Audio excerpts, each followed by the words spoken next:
तो अल्लाह ताला ने अंबिया का नाम तो लिया, किसी वली का नाम नहीं लिया। अब मुसीबत पड़ गई कि हम वली की शनाख्त कैसे करें। क्या जिसका मदार, जिसका दरबार हो वो वली है? ये निशानी तो नहीं है। इसका तो जिक्र ना हदीस में है ना कुरान में है जी। क्या बहुत बड़ा जिसका दरबार हो वो बहुत बड़ा वली है? जिसका दरबार ना हो, आम सी कब्र हो, वो वली नहीं है? ये आपके पास मेरे पास क्या कसौटी है?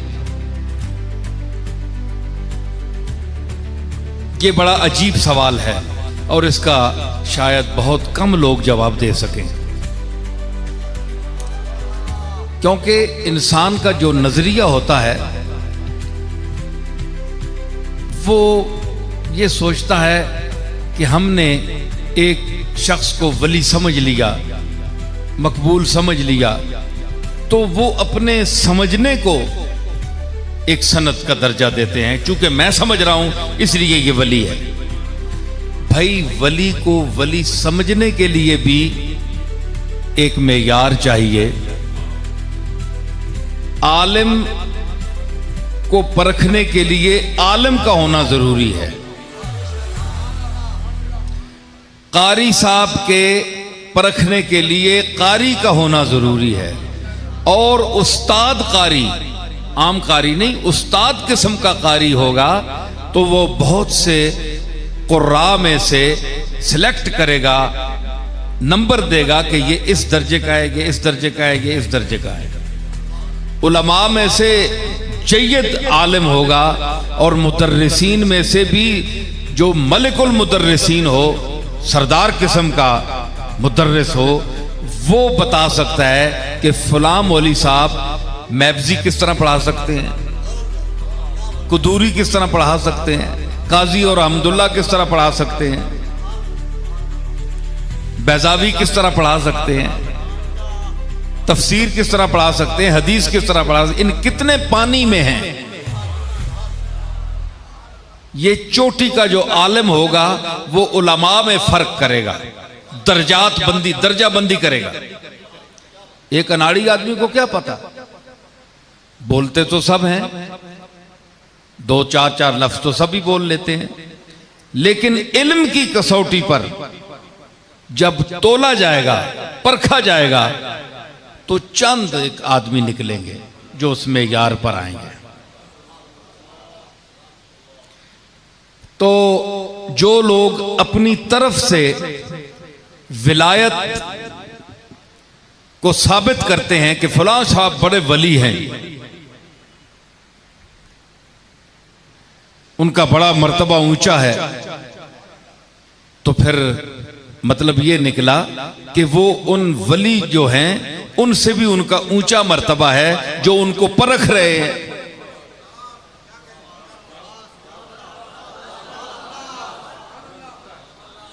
मेरी बात समझ रहे हैं? मेरी जरा गुफ्तगू और अंदाज की होती है ताकि कुछ मैं आपको दे कर जाऊं, ये मैं चाहता हूं। तो जो लोग ये समझते हैं जनाब के फलां साहब बहुत बड़े वली हैं, अल्लाह अकबर, क्या कहने। भाई, आपको कैसे पता चला? अल्लाह ने तो कोई निशानी नहीं दी, नाम नहीं लिया किसी का। आपकी मर्जी है जिसे वली बनाते फिरे, और आपने अपने तरीकों से किसी को कोई मकाम दिया हुआ है, किसी को कोई मकाम दिया हुआ है, लेकिन अल्लाह ने जिनको मकाम दिया है वो कौन सा तबका है? जो अल्लाह का वली है, जो अल्लाह के वली हैं, ये तो आपने बनाया है ना। जिस तरह आजकल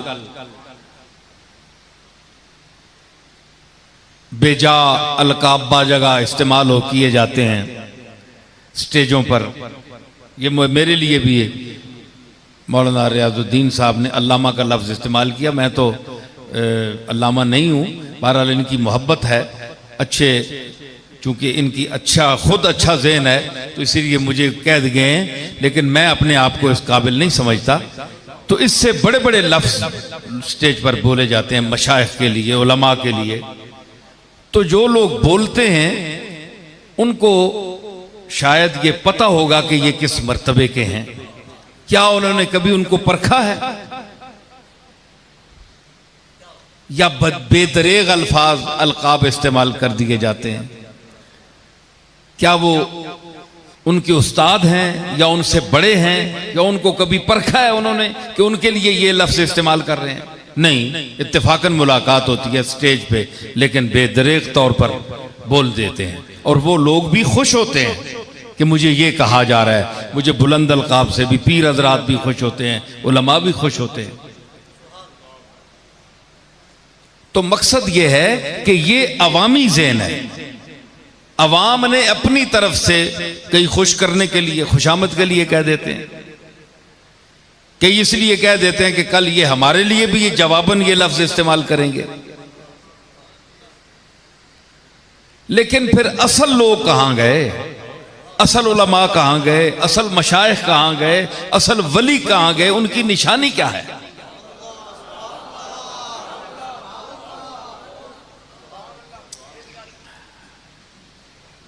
तो अल्लाह ने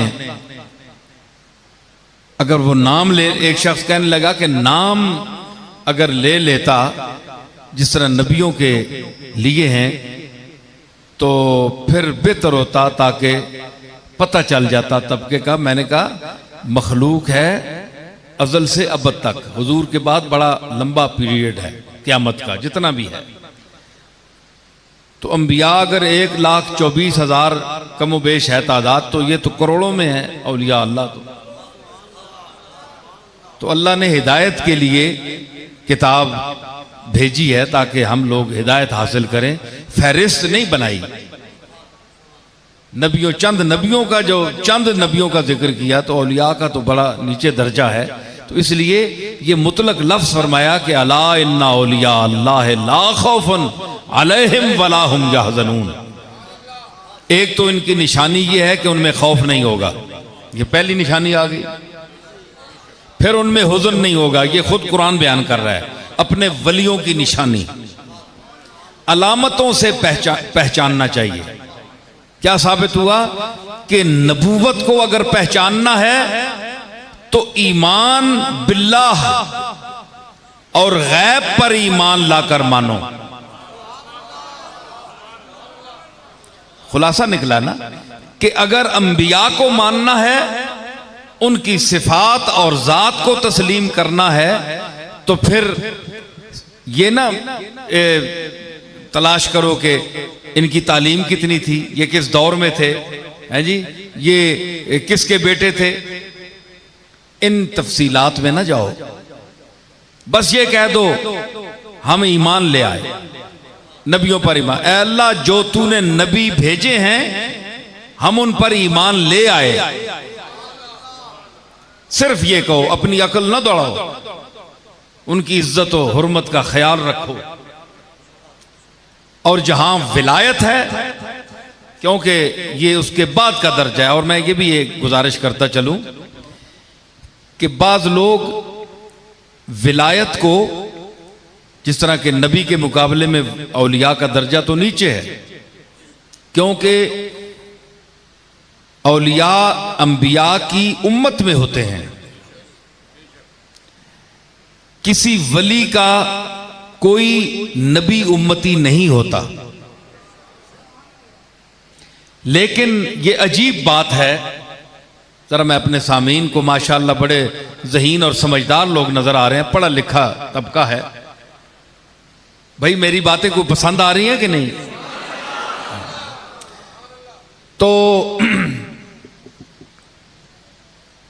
वो ज़ौक शौक वाली दुनिया भी अपने मकाम पर आ जाती है। लेकिन ये जरा पहले सुने।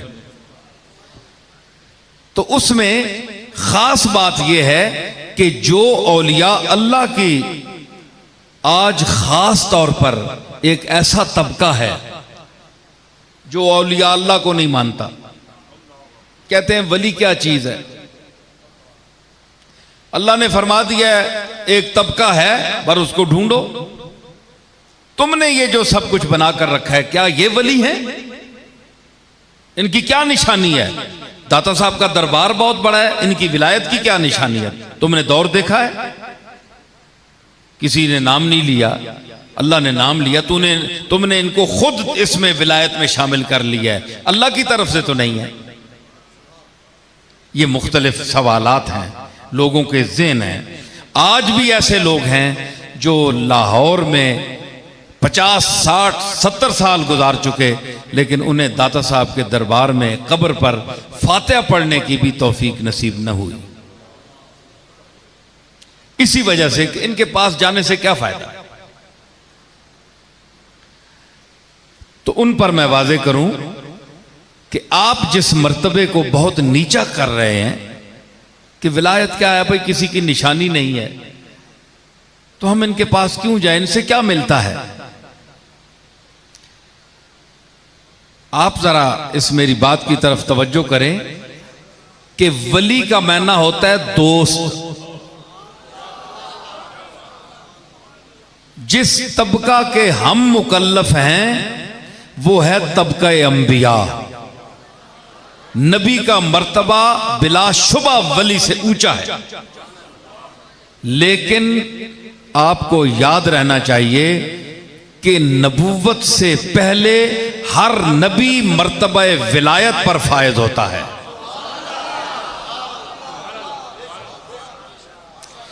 क्यों? वली का माना है दोस्त। तो अल्लाह ताला किसी दुश्मन को नबूवत का दर्जा नहीं देता, बल्कि पहले दोस्त बनाता है, उसके बाद दर्जा नबूवत अता करता है।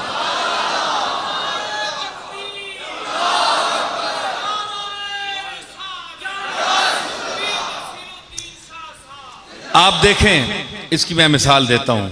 आप कहते हैं महबूब खुदा, हबीब खुदा, हबीब मैंने प्यारे, तो दोस्त प्यारा होता है ना। हुजूर के लिए जो हम लफ्ज बोलते हैं हबीब खुदा, महबूब खुदा, तो हबीब का माना प्यारा, तो प्यारा दुश्मन तो नहीं होता ना, प्यारा दोस्त होता है। तो इसमें भी दोस्त का मफहूम है, हबीब खुदा में भी दोस्त का मफहूम है। मोहब्बत की जाती है दोस्तों से। तो अंबिया जो हैं ये असल में ऐलान नबूवत से पहले अल्लाह के महबूब होते हैं, अल्लाह के दोस्त होते हैं, मर्तबा विलायत पर फायज होते हैं। तो जिस तरह डिग्री बढ़ाई जाती है ना, दर्जा बढ़ाया जाता है, तो उस दर्जे पर जब विलायत की तकमील हो जाती है, उसके बाद फिर खबर देने का हुक्म दिया जाता है। नबौन मैंने खबर, नबी खबर देने वाला। फर्क यह है कि जो अल्लाह के वली हैं उनको ये इजाजत नहीं है कि तुम कहो कि हम अल्लाह की तरफ से भेजे गए हैं और तुम ये करो, तुम वो करो, तुम वो करो। और नबी वो भी महबूबियत और दोस्ती के मकाम पर हैं, जरा ऊंचे दर्जे पर हैं, लेकिन उनको ये हुक्म है कि तुम जाओ, ये किताब भेज रहे हैं, मूसा हैं, ईसा हैं जी, हजरत दाऊद अलैहिस्सलाम हैं, हुजूर हैं, सबको ये किताब दी जा रही है, आप ऐलान करें। उन्हें ऐलान करने की इजाजत है।